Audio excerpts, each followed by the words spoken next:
People don't like to read anymore, so the app is just basically giving everything in video format, and it helps. It helps people get their interest. People like to do the lazy way. They like to kick back and relax and have them and feed them information. Right? They would rather you teach them than them read and learn. Right? So, so it sounds like a lot of what you're concerned about is critical thinking and stuff like that. Nope, that's a lost art form. Critical thinking. People memorize, regurgitate, look for the easiest way out. Yeah, well, yeah, it'll be interesting. I'll be with the students their reaction though, because I think there's like multiple layers of, because on the one hand there's the science about flat Earth, but then there's the larger question of what is reality? How do you investigate reality? Who do you trust? So it's kind of a ripple effect in terms of trust yourself. Yeah, yeah. Well, next class is filtering in, and we'll go ahead and get started with them. So, yeah, and question that did come up there is a little bit about your background. So, some of the kids were interested. Do you have a scientist background? Yeah, okay, I'll answer that. I mean, do I? I took 4 years of astronomy. That was a waste of time. Well, that's pretty funny. It is funny. You know why it's funny? Because it's true. Wow. Next so time yeah. Was that your major in college? No, it wasn't. I just loved astronomy. It was so fun. I was really so good at it. And it's when Carl Sagan came out with Cosmos, the first year I took astronomy. And so I was watching Cosmos, and then the teacher was watching Cosmos also. And he was like, hey, we're going to skip to chapter 15 today. And it was like, that's what freaking Carl Sagan was talking about. And so I knew how I was so good because I watched it already. I knew all the answers. I was like the star in the class. And I found out it's all nonsense. All of it. Every bit of it. Okay. Wow. So I don't know. That's a whole other line of questioning. There is about the people like Carl Sagan and folks like that, and to what degree are they challenged? Yeah. Or it's just kind of orthodox doctrine and nobody even begins to question. Yeah. Well, maybe we'll talk about Eratosthenes in this one at the beginning, and a little Carl Sagan. Do they still teach that in school, Eratosthenes and his sticks and shadows experiment? I don't know. To be honest with you, I wouldn't know. Okay. I mean, I could maybe ask our science department. But I don't think so. Dave, why don't we do a teachers only class and get your science and history teachers in here? I think that would be fun. I will say I did give the heads up to the science department that you were zooming our kids. So and they didn't come again, just like last year. Yeah, I don't know if and to be honest, in all fairness, I know they have classes and stuff like that. So I know they got busy schedules, but. Yeah, I nobody's here yet from the science department. Is let me just take attendance real quick, and then we'll go ahead and get started.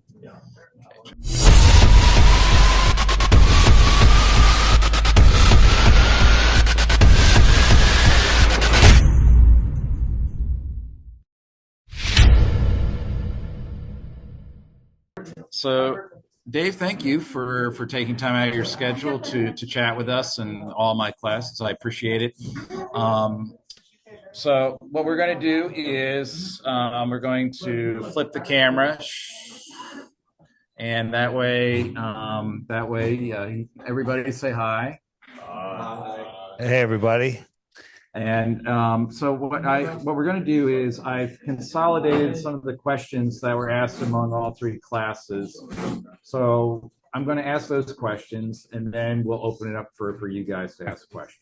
Okay. So, and I'll just do a quick intro on the basics of flat Earth. First question I want to ask you guys is, how many of you think flat Earth is stupid?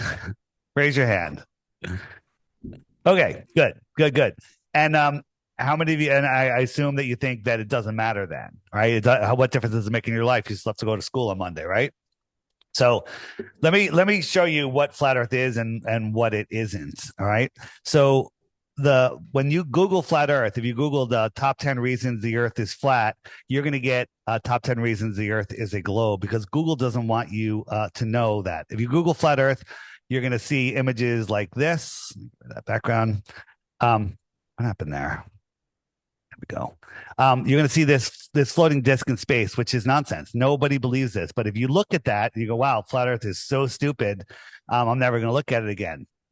So large bodies of water at rest lie flat. Like a water drop has surface tension, but if you have a cup of water or a gallon of water and it's at rest, the surface lies flat. It doesn't curve. They tell us the Earth is 70% water, but we can never measure any curvature. There's no curvature on Earth. And there's so many things that prove that. We'll get into that in a minute.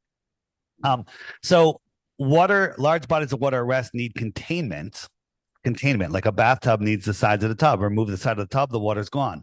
A lake needs the sides of the lake. The sides of the lake have to contain the water. It has to be higher than the water, right? So the world oceans, all of the oceans of the world, are contained by the shoreline that surrounds that ocean.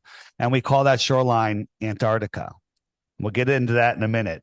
But the sun circles around. Out here is the Tropic of Capricorn. So on December 21st, the sun is all the way out here. On June 21st, the sun is on the inner yellow line, the Tropic of Cancer, and the equator is in the middle. So it goes in 6 months and out 6 months. And that's how the seasons happen. When it's in, it's closer to us in the north. So it's higher in the sky because it's closer, like a street light is higher in the sky.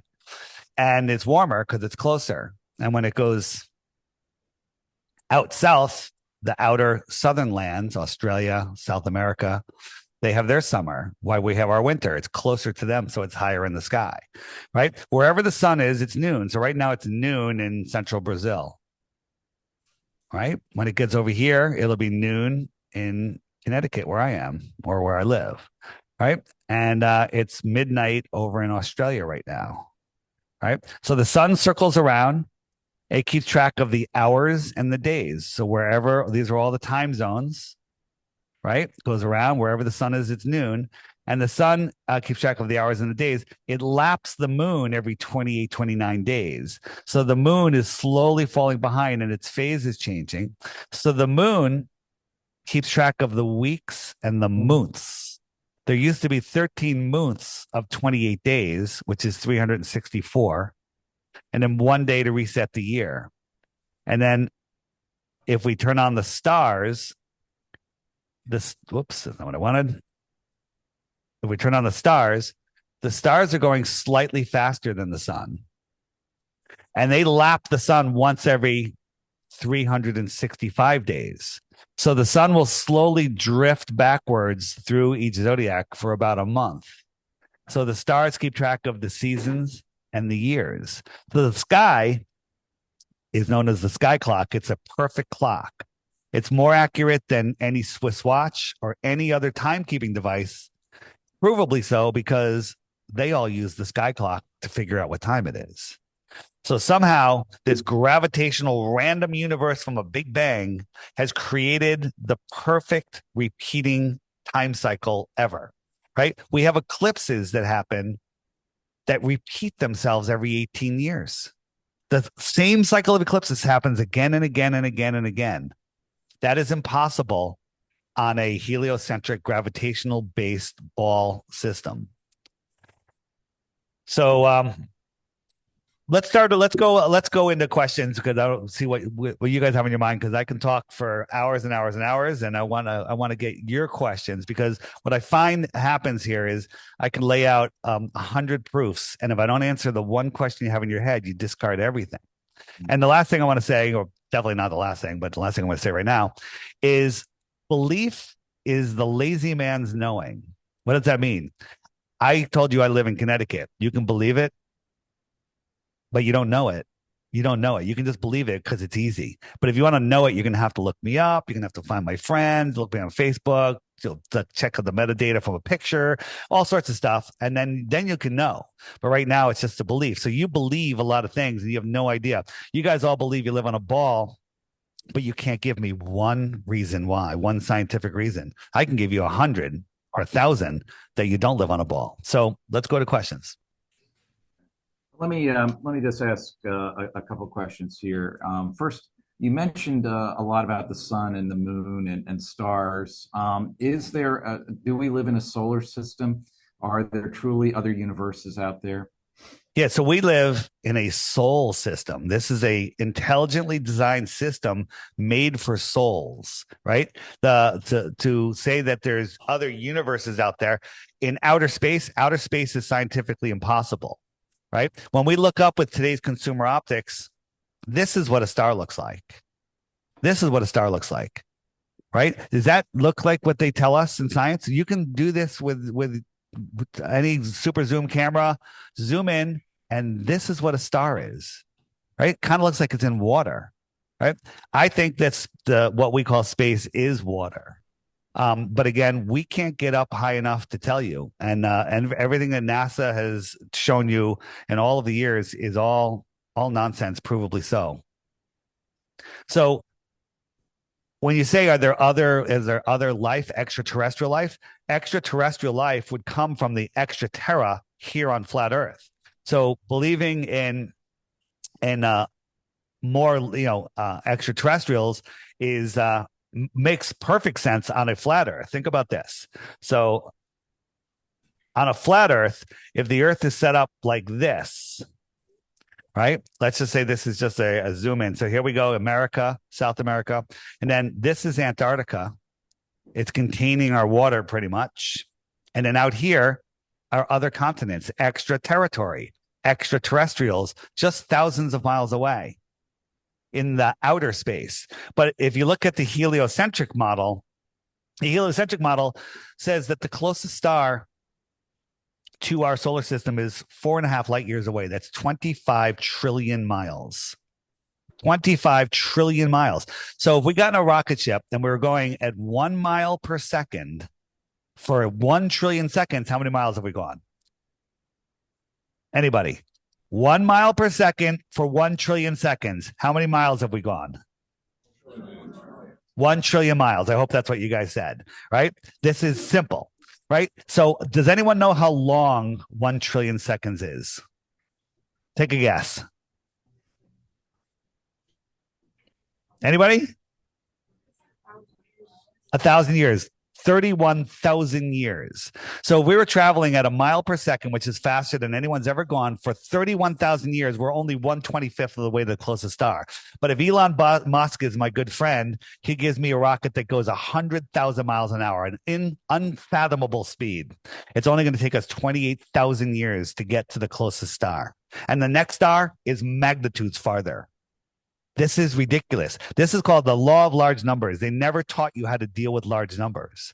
The numbers that they give you in cosmology are not astronomical. They're just ridiculous and they don't make any sense. So to believe that someone's coming through a scientifically impossible space vacuum, because nature abhors a vacuum, and crashing in Roswell is nonsense. But if somebody came from the outer land, just a couple thousand miles away, they could do that in a day trip. So there you go. So you mentioned about Antarctica. Why, if it's so large, why do we know so little about it? Why can't we explore it more? Yeah, so there's a thing called the Antarctic Treaty. So let me just pull this up. So the Antarctic Treaty says that nobody is allowed to independently explore Antarctica. So we have all of these bases run by the Crown out here, the Falkland Islands. And you guys are probably too young. There was a war out there. Like, why are we fighting over this little island? And this is where they have all these bases, and they don't allow anyone to independently explore Antarctica. We're not even 100% sure that it's solid land all around. It could be wide open. This was a map that was this was a map that was found in a Buddhist temple, that's 10,000 years old. Where is it? There it is. It was published in 1907 in Hawaii Magazine. Look at all these extra continents out here. What is this about? What is this about? But I'll preface this with saying we don't need to speculate if there's more land or not. We can't prove it right now because we can't go out there. We're not allowed to. We can prove the Earth is flat, level, and stationary in 1,000 ways over without ever going beyond where we can go. So, there are some flat earthers that think that, no, that's it. We're just here and there is nothing else out there. Other flat earther, it's something like this. We're inside this dome. The stars are in the firmament. They spin around. I don't know, honestly, but I think that there's more land. Maybe this is our local pond and we have another sun out here and another sun out here that circle around. I don't know. On the flat earth model, the sun is, as we see it, small and local. Let me do this. I'm going to ask one more question and I'll open it for you guys. Okay, so you can start preparing your questions. And that is, if a round Earth is just not intellectually tenable, then why are we being taught it? Why is it so important that we learn about a round Earth? Yeah, so it's about containing the humans. Humans are incredibly curious. So if I put you in a cell, if I put you in a any size containment, doesn't matter how big it is, could be 5 million miles, right? As soon as you get to the edge, you're going to want to know what's beyond it.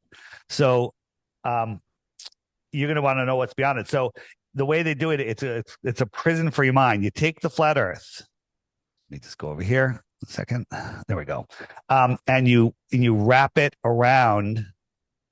You wrap it around a ball, and then you say, no one's allowed to explore here. You're not allowed to go from here to here. You're not allowed to cross it. No one ever has, right? So they take it, the perimeter of our world where we're not allowed to go, they wrap it around a ball, and there's no way that you would ever know that you're on a ball. And that's how they've contained us like cattle, right? So that's there's the short answer for that.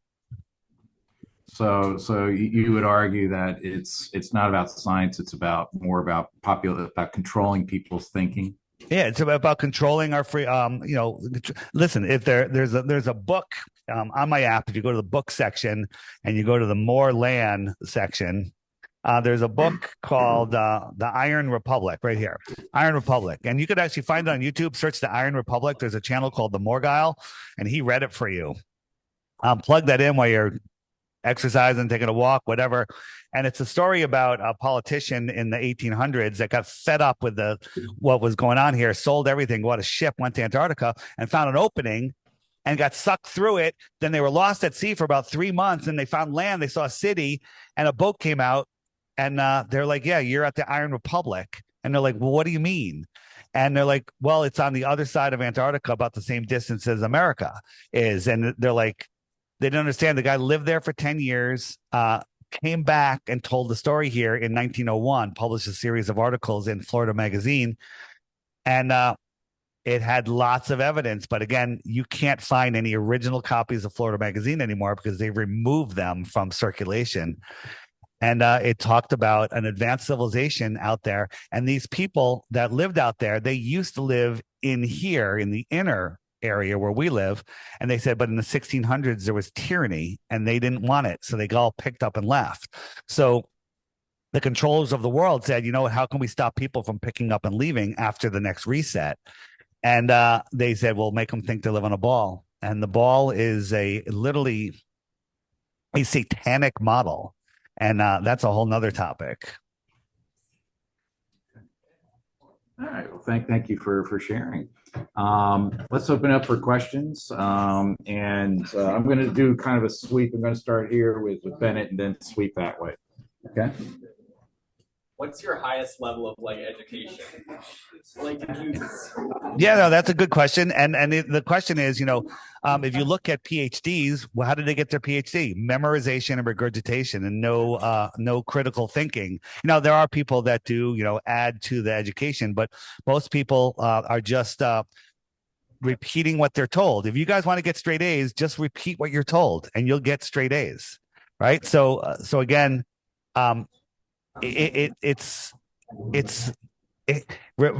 and regurgitation is not education. I'm autodidactic, right? I've taught myself. I took 4 years of astronomy, which I loved. I was awesome at it, and it's all nonsense. It's all complete and total garbage. But when you actually use today's tools that we have the internet, we're on Zoom, we're talking to each other, we have super zoom cameras, and we can watch the sun do things that they never really explain what's going on. This is called the sun fade out. The sun was going down, down, down, down, down, and it stopped. Well, the earth is spinning. How could it stop? Right? And it sat here for 10 minutes, right? Now, my friends are at the beach over here. It's already night. They saw the sunset 10 minutes earlier, but I'm watching the sun. What the hell is it doing? Right? It's going far enough away where its light can no longer push through. They want you to believe that light travels for billions of years. No, that's nonsense, right? Common sense is will show you reality, but if you can believe nonsense without critically thinking. So I did go to college. I got a degree in psychology and marketing. I did a lot of astronomy, and that was a waste of time. And since then, I've really been educating myself by learning and looking and thinking, right? No, there's no explanation for this stuff on a globe Earth, right? If something doesn't curve, then it's what? The answer is flat. If something doesn't move, then it's what? Stationary. The Earth doesn't curve and it doesn't move. So how can you have a spinning, wobbling, rocky ball surrounded by curved water that never shows convexity, right? You can't.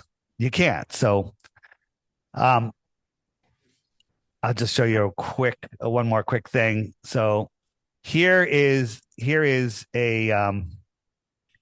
this is a lake, right? We're looking on Google Earth, and it's 8 miles, and we have a guy on the ice. Now, remember, large bodies of water at rest lie flat. When it gets cold, they freeze flat. Ice is flat.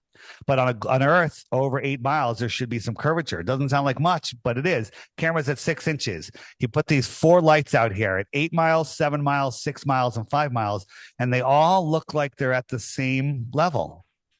Right? So how much curvature should there be? And now globers like to say, oh, when there's curvature, there's refraction. It's refracting up from behind the curve. So if there was a hill and you're on one side of the hill and your friend's on the other side of the hill, if you go backwards far enough, your friend should pop up over the hill, or you should pop up from their point of view with refraction. This is what mental gymnastics want you to think, right?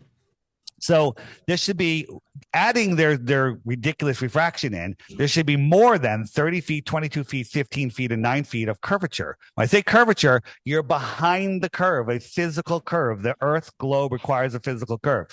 On a flat Earth, the camera's here, and it sees all the lights just as it would, and they're all on the same level. On a globe Earth, at 6 inches, the horizon is like a mile away, just over a mile. No, under a mile, less than a mile away. And somehow all of these lights are refracting up the exact amount to stop at exactly the tangent of this camera. They stop there. They don't refract higher in the sky. They don't refract lower. They all magically refract to a level that says, I'll match exactly what you would see on a flat Earth. Or maybe just the Earth is flat. Let me begin sweeping over here, Ben. How would tides work on the flat Earth? Yeah, so you're told that tides are affected by the moon, and they are affected by the moon, but not in the way that you say. Gravitational tides. If you think about it, when there's a full moon, the full moon it does have the highest tides, right? But it's the gravity of the moon. So if you have so you got the Earth here. You got the moon over here, full moon. That means the sun is over here, right? The sun is on the opposite side. So if my head's the Earth and here's the moon, here's the sun over here, right? And so the highest tides happen then. The sun's gravity is pulling this way. The moon's gravity is pulling this way, but you have the highest tides. 2 weeks later, a new moon, the moon will be over here right next to the sun. So you have the moon and the sun pulling on the water. And the tides aren't as high. The tides aren't as high. That's a problem. That's a problem. There's also a thing called tidal nodes. These are spots around the Earth that don't have any tides at all. and high and low tides circle around them. That completely busts the gravitational moon model, right?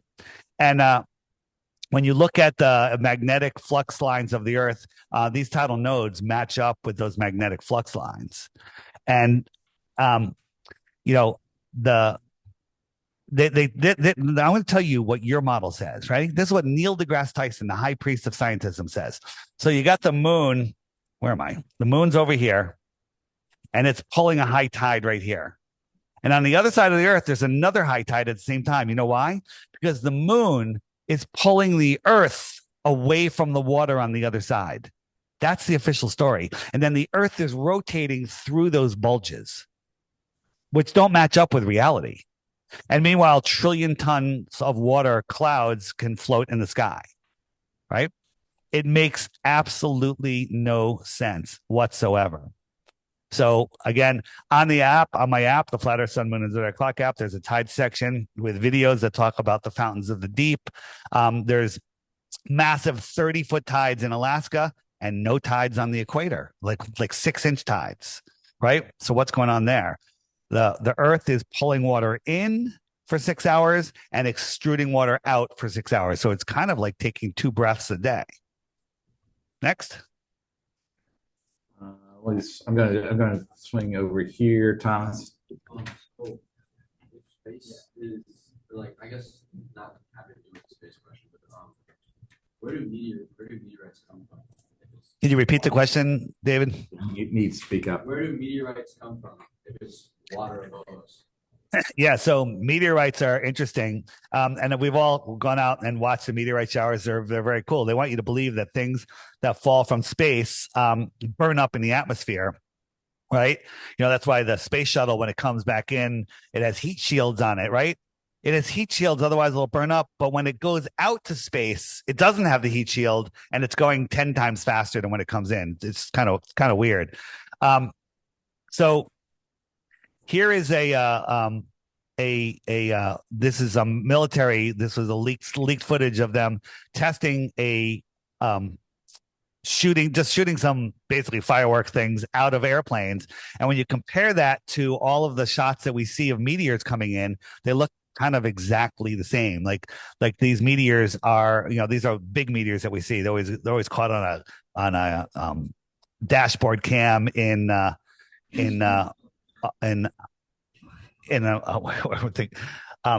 Russia. You always catch them in Russia, right? The thing about this, if meteors are coming in, like we're here in the Northern Hemisphere, we're seeing them go down, somebody down here would see them come up from the equator, right? Like if they're coming this way in America, we would see meteors going up. No one has ever seen a meteor go up. They only come down. They only come down. And when you look at these craters, meteor craters, right? These are just craters on Earth. These are geysers, sulfur pockets, all sorts of stuff.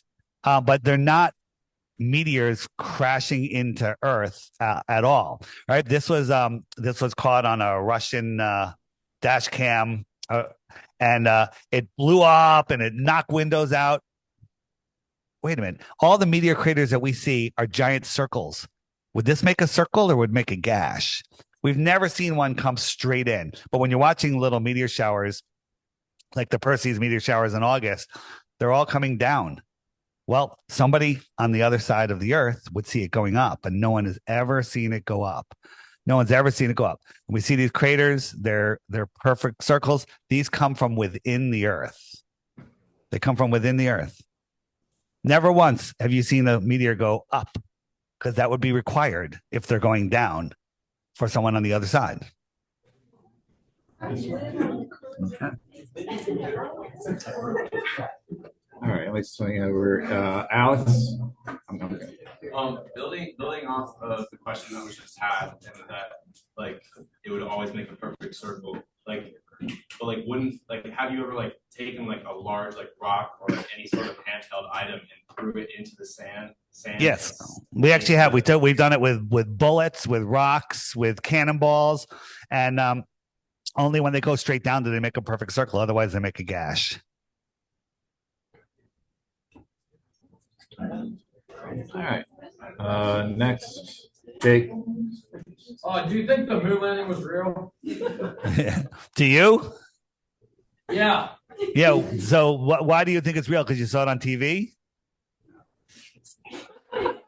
My aunt was walking with Neil Armstrong's mom when he was on the moon. Yeah, you know that Neil Armstrong's mom, I think she killed herself right before then. Right? So this is the moon buggy. These are cheap little beach chairs, an umbrella, a Jeep chassis, impossible on the moon, cost $38 million in 1970. And this is you can get this bad boy for $37 million today. Right. So that's just weird. Okay. Maybe they're just not good with their budgets and stuff. But I'm going to show you one thing. I mean, there's so many things on the moon that prove it wasn't real. It's undeniable. So here we go. 1 second. So here we got a guy. The sun's over here, and his shadow's going that way. Camera pans to the right, pans to the right, pans to the right. And all of a sudden we see his shadow is now going away. It's going this way, right? And so he's going to go a little farther to the right and just panning a little bit to the right. And now his shadow has switched sides. So somehow the sun got over there instead of being over there. Okay. So how is that possible? It's not possible. And now watch this. So here he is. You got these two lights reflecting in his visor. And when he turns, we could see 4 lights. Ready? So you got these 1, 2. Remember, there's only one light up there, and that's the sun. In his round visor, as he turns his head, 1, 2, 3, 4.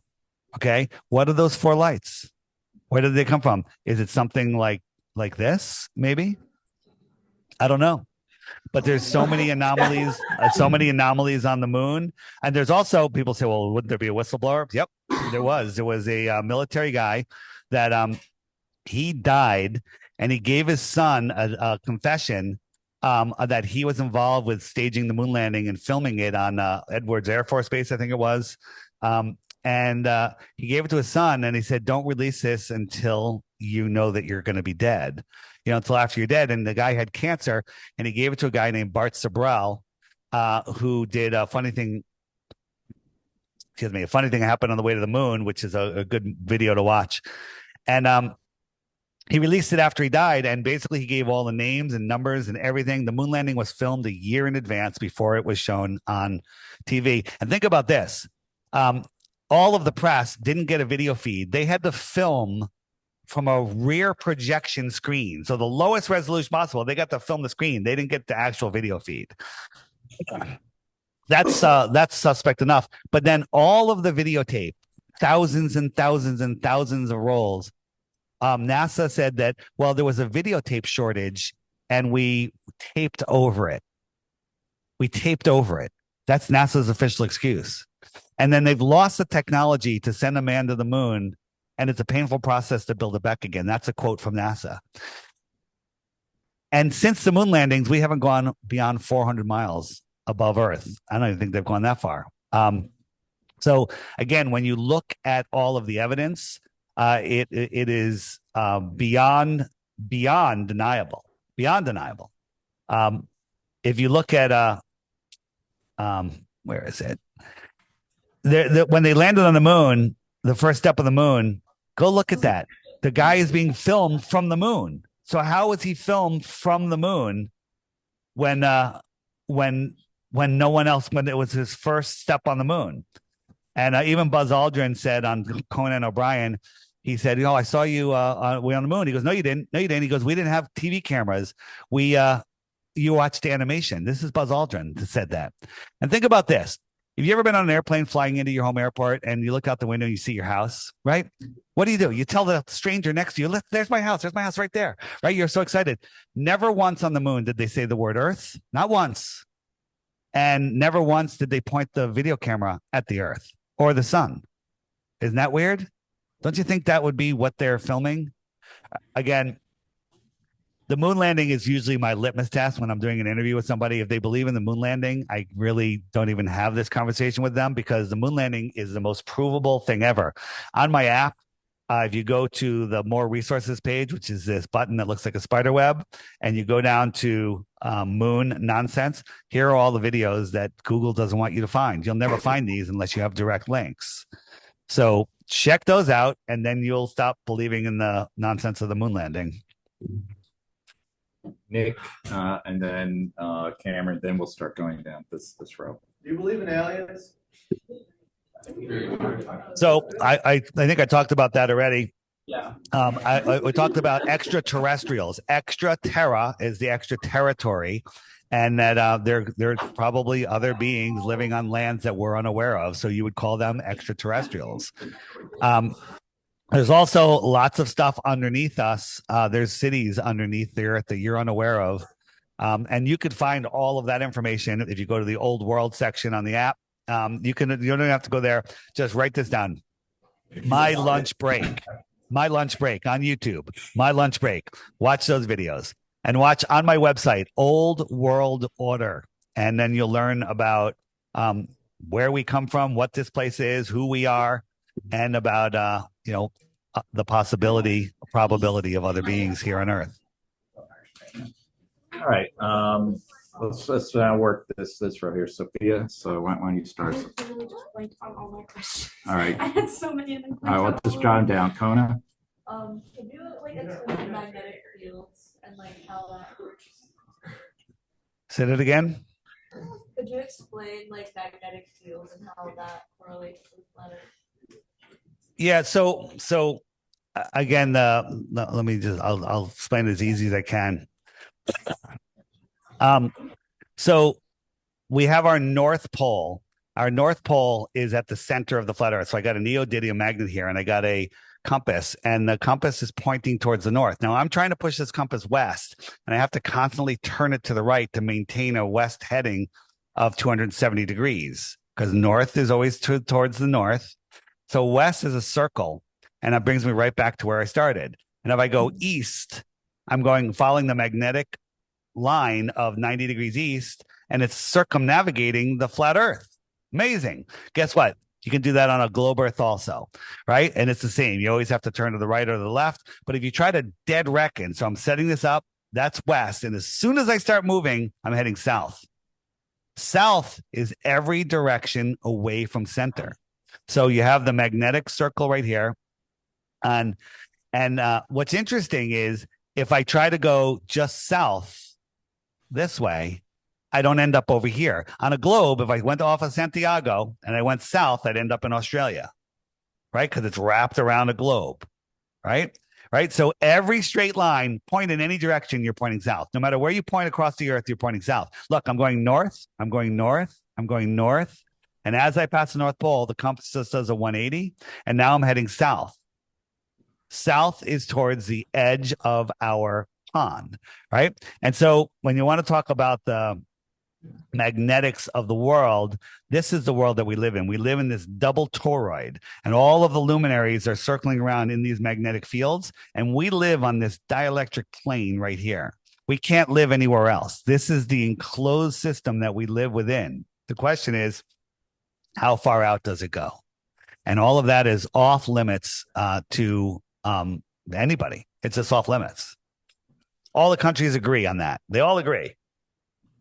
Why is that? Why is there such secrecy about Antarctica? But they say so in 1959, when they came up with the Antarctic Treaty, Admiral Byrd went out there and said there's more land on the other side of the South Pole, bigger than America, than no one has ever seen. Wait a minute.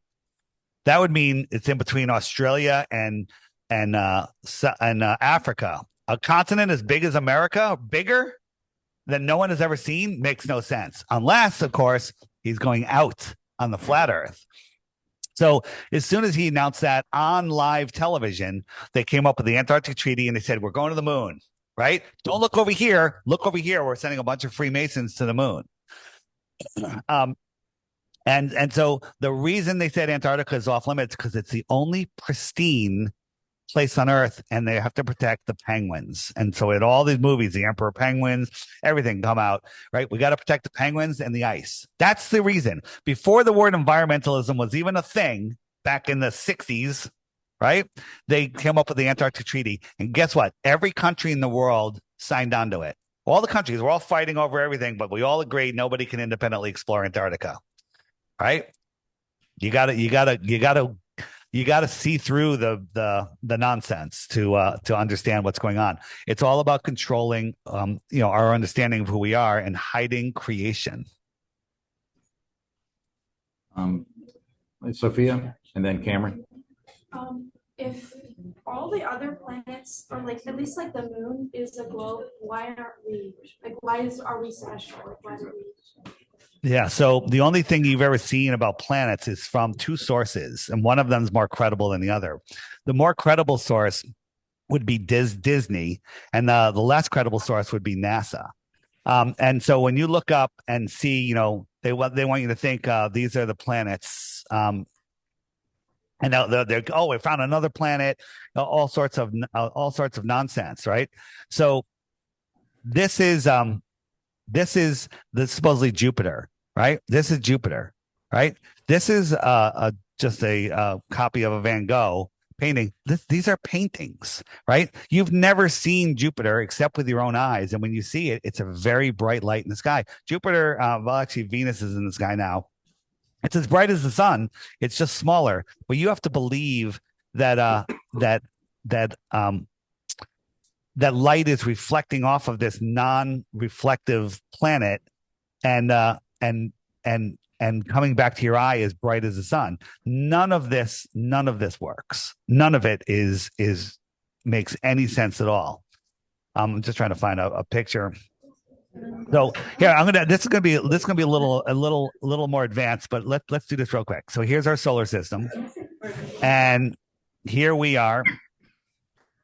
And you guys understand why we have a North Star, because the Earth is spinning, and the star that lines up with the axis of spin is our North Star. So if our planet was tilted this way, our North Star would be over there. So if people lived on other planets, nobody would care about our North Star, because they'd all have their own North Stars, right? They'd have this North Star would be over here. This one would be towards the sun. This one would be over here, right? So they all have their own North Star. And our North Star doesn't move. Even though we're corkscrewing through space, traveling 4.5 billion miles a year, it never moves, which is impossible. But we're told that all of the planets circle the sun, right? You guys were told that. Why is it that they all circle Polaris and they make these spirograph sacred geometry shapes, right? Mercury, Venus, Mars, Juno, which is an asteroid. They all circle Polaris. The sun, the moon, Halley's Comet, all of the luminaries, all of the planets, they all circle Polaris. There is no heliocentric explanation for that. Let me get Cameron in here. We got about 5 minutes left. Cameron? Yep. Nothing. Sophia asked my question. Oh, she stole the question. All right. Let me get somebody who hasn't asked a question, then we'll get to folks who have, just to make sure everybody gets a chance. Lily? You keep saying that they don't want us to know. Who is they? Who are they? So there are controllers of this world that we know, that the ones that we see. So I did this in the other class, but I'll do it again. You may know some of these groups: the Council of Foreign Relations, the United Nations, the Bilderberg Group, the Club of Rome, the Royal Institute of International Affairs, and the Trilateral Commission. These are all unelected people that control the world. They control all the governments, right? All the corporations are involved in these groups, and they make policy for the world. They say what's going to be taught in schools, right? The Rockefellers took over the school system, took over the medical system, because they don't want critical thinkers. They don't want a healthy public. They want you sick and stupid and working in their factories. That's all they want. They don't want critical thinkers. Luckily, you have a teacher that is giving you the ability to use critical thought. But if you want to become rich, invent something that makes people lazier. Right? Like, hey, cooking a dinner, you have to shop, you have to prepare, you have to cook, you have to clean. It's a lot of work. Might as well just get fast food. Want to make it lazier? DoorDash, you don't even have to get off your couch. They'll bring the fast food to you and takes no effort. And these are multi-billion-dollar businesses, right? So nothing wrong with doing things efficiently, but they've trained us to not care about what matters and to look for the shortest way out, right? To understand what this world is takes critical thought, and you have to go against what they're teaching everyone and what the masses are going for. But once you do, it'll free your mind from this globe matrix, right? When I say globe matrix, it's literally a prison for your mind, right? And this is a little analogy.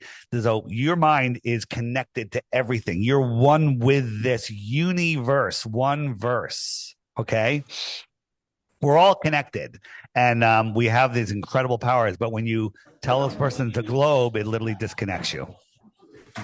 We got about 3 minutes left here, so I'm going to call upon some folks who've asked questions before. We'll start with Bennett, and then we'll move down here. Okay, how do planes work? Like, how does like air travel work? Yeah, well, that's a great question, and give me a second on this one. Airplanes fly straight and level over the Earth plane, right? Airplanes go up, and they are nose up. And think about this: nose up, you're flying over the globe. How do you follow the curve if your nose is up? If they fly a straight and level with their nose up 3 degrees. They can't fly straight because then there would be wind pocketing and the plane would go shake violently. They go nose up, and they don't follow the curve, right? So let me just show you this is an important plane route, and this one should wake you up. So in the southern hemisphere, where's it going here? Southern hemisphere. Why is that doing that? New Zealand. Okay. So in the southern hemisphere, you should be able to fly from New Zealand, which is right next to Australia, to Argentina, just like this. FlightAware says this is the shortest route. So cool. This is the shortest route. But let's look at the actual route. The actual route goes all the way up past the equator to San Francisco and to Texas, and then all the way back down, right? That's like 3 times the length. Why does it do that? Why does it do that? If this is the globe that we live on, this makes no sense. What did your mom teach you? What's the shortest distance between 2 points? New Zealand, San Francisco, Houston, Texas, Argentina. Okay? Thanks, Dave. FlatEarthDave.com. Check out the crash course there. Your teacher's going to send you a list of videos. Turn off Netflix. Watch these videos. It will change your life, and then you'll see what I'm talking about. Thank you, Dave.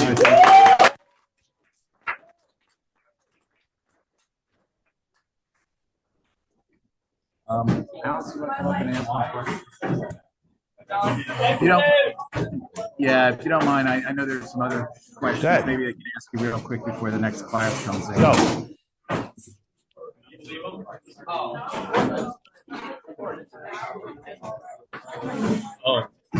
My question before I go was, you were talking about like the airplanes. Obviously, they're going straight across. But like common sense would say, since the Earth is flat, you would be able to see everything around you. So why wouldn't you be able to see Antarctica or past Antarctica on the flat Earth when you're up so high? Yeah, it's called light attenuation. You can't see forever. The air is like, if you're going to an Olympic-sized swimming pool, it's perfectly clear water. You can't see the wall on the other side because the light attenuates through the liquid. Well, air is a liquid, and you just literally can't see forever. But we can get infrared lenses and see farther. We can see things that should be miles and miles and miles below the curve. And there's tons of examples on the app. If you on the app, because we don't have time to go here. Where does the sun go is a great section, and we can see too far, and it shows you how all of this works and how things, besides disappearing from the bottom up, how they disappear into the atmosphere. I can show you real quick. This is one. Where is it? Give me a second. Sunsets. And all right, so here is the sun going away, and it's just going away. It's not going down, and it literally disappears into the atmosphere. Now, the light off the sun goes much farther than a light that's reflecting off of somebody. So here's the sun. It's sitting here. It's stopped going down, which is impossible if the Earth is a globe. And then it can't push through anymore. So you can only see 100 miles, maybe. But if the Earth was a globe, you couldn't see 10 miles because at 10 miles, there's 66 feet of curvature. But we can see things far beyond the limits of a physical globe. For example, this rig is 9.4 miles, 6.2 miles away. Doesn't seem like far, but the camera's 6 inches off the ground. There should be 59 feet of curvature. 59 feet of this should be missing, right? Like up to here. But not only can we see it, we can see the surface of the water for dozens of miles beyond it, right?